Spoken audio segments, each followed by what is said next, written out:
Hey guys, I hope you guys are doing great. I hope you guys are doing good. So today I thought I should just react to local South African doctor, right? So there's this doctor.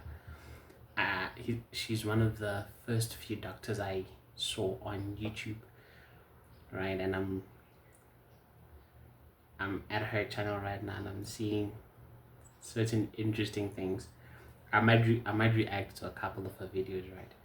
But there's one that I think took my attention. It's where she talks about 5 facts about South African doctors. So I'm just gonna react to that, and I might give some commentary to that towards the end. So I hope you guys are gonna enjoy this video. I hope you guys like, share, and subscribe, and do all the YouTube things that needs to be done.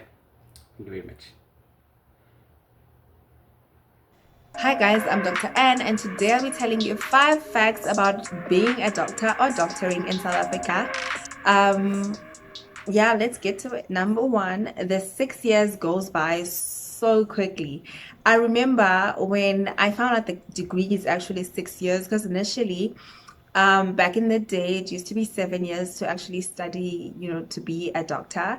So when I found out that it was 6 years, I was just daunted by the process. I literally was calculating how long it was gonna take me to get to the end and how far I would be in life if I take a different route.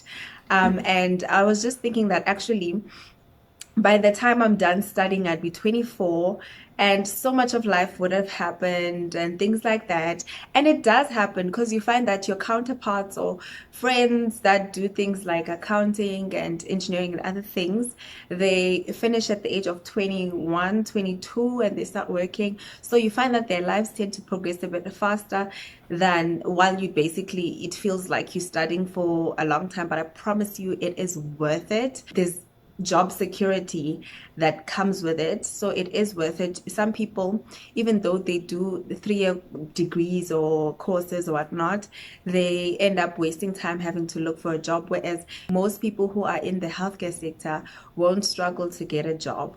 So the nice thing about it, yes, life will go by. Some of your peers will have gotten married and you'll still be studying, but I promise you it goes by very quickly, and it's not a race. You don't have to catch up to nothing. So trust the process. It's worth it. Number 2. Okay, no, I hear. It feels like a long time when you're still in it. Maybe looking back, it might feel like, okay, it was actually short, but whilst you're still in it, this thing doesn't want to end, man. It feels like it doesn't want to end, but yeah. And yeah, I'm sure she did this video, I think 2 years ago. Sorry. So maybe there was still a bit. I think job security is going down in the healthcare system, right? It's going down in general. So yeah, it's one of the fears now that we are having as future doctors. So, but yeah, I would still think that it's a great qualification to do. So let me just get to her second point. The salary, right? I want to spill the beans on how much we actually get paid. So let me first just break it down on how it actually works. So you do the full 6 years medical school, and once you graduate, then you become an intern. So as an intern, you're still like an understudy type of doctor. You're not responsible for nothing. It's like you're a student type, doctor, but you are a doctor because you get the title. But you still have to work under supervision. And the nice thing about it is that you do get paid. And the salary, I don't want to talk about, I don't want to spill the beans, but it's enough for one to have a car and pay rent and still be comfortable. Whereas a lot of other careers that, is start up, 5,000, 10,000, it's hard to do that, especially when placed in the cities. So the nice thing about being a doctor and doing internship is that you are able to afford such luxuries. And if you really are fancy, you find doctors that will push it and, get the Mercedes. And those are people who are just comfortable with, paying a lot of money on cars and stuff.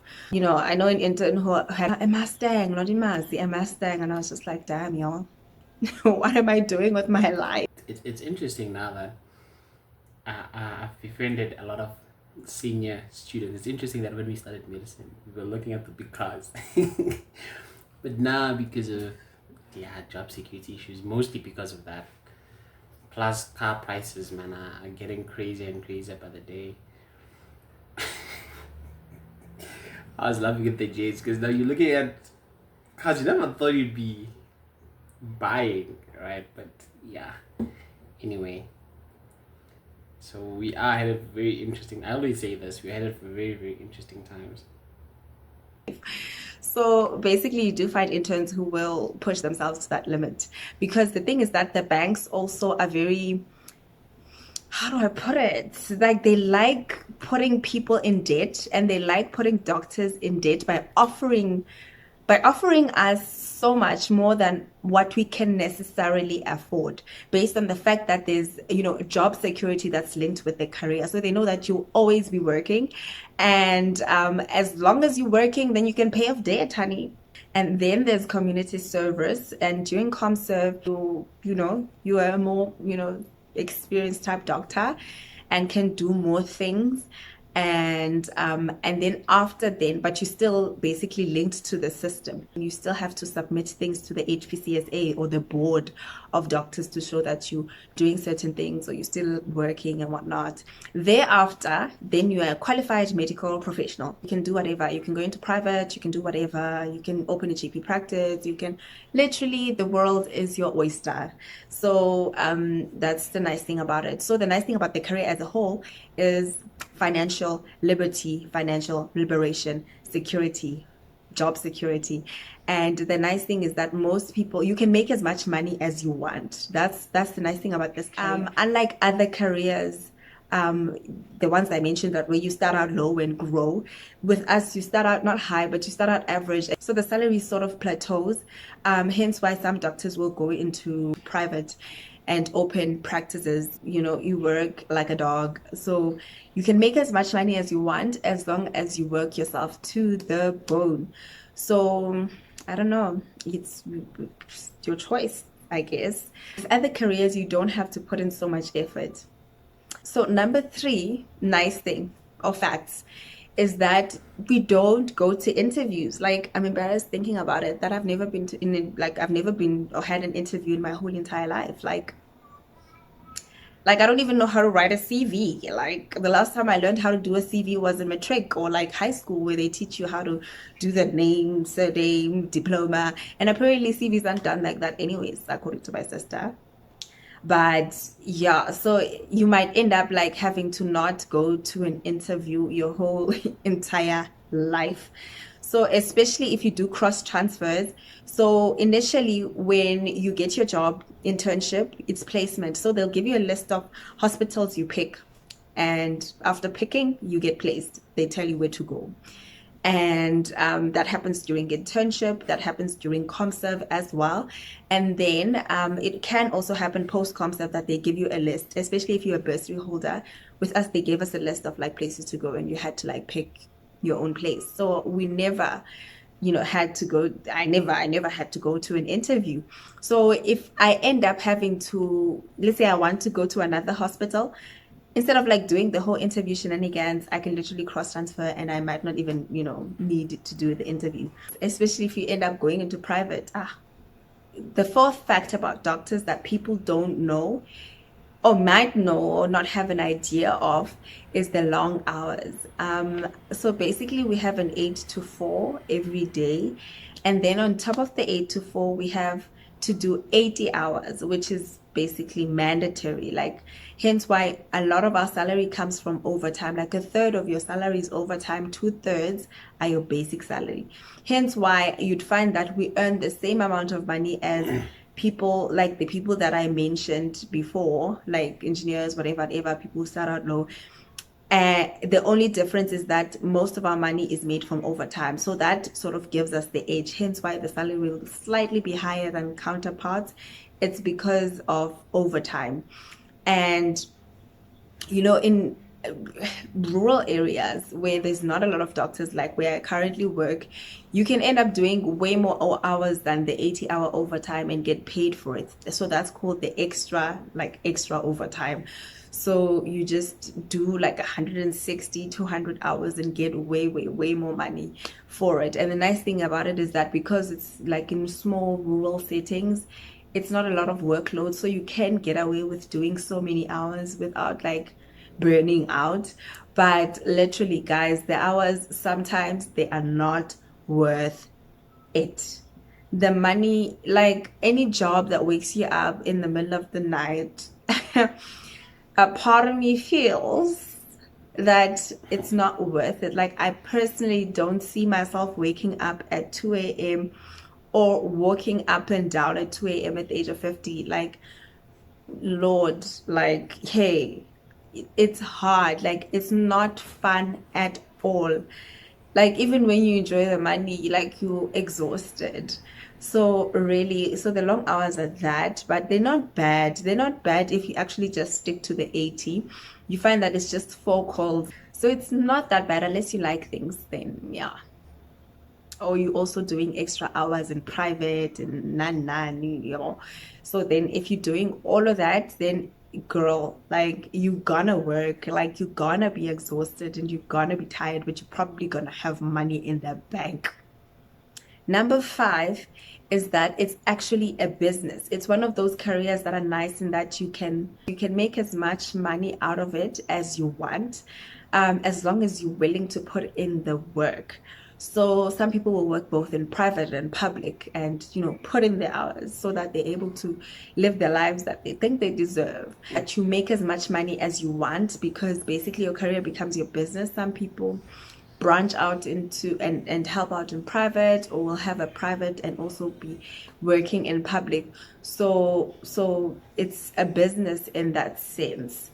Not all doctors have to work or see patients.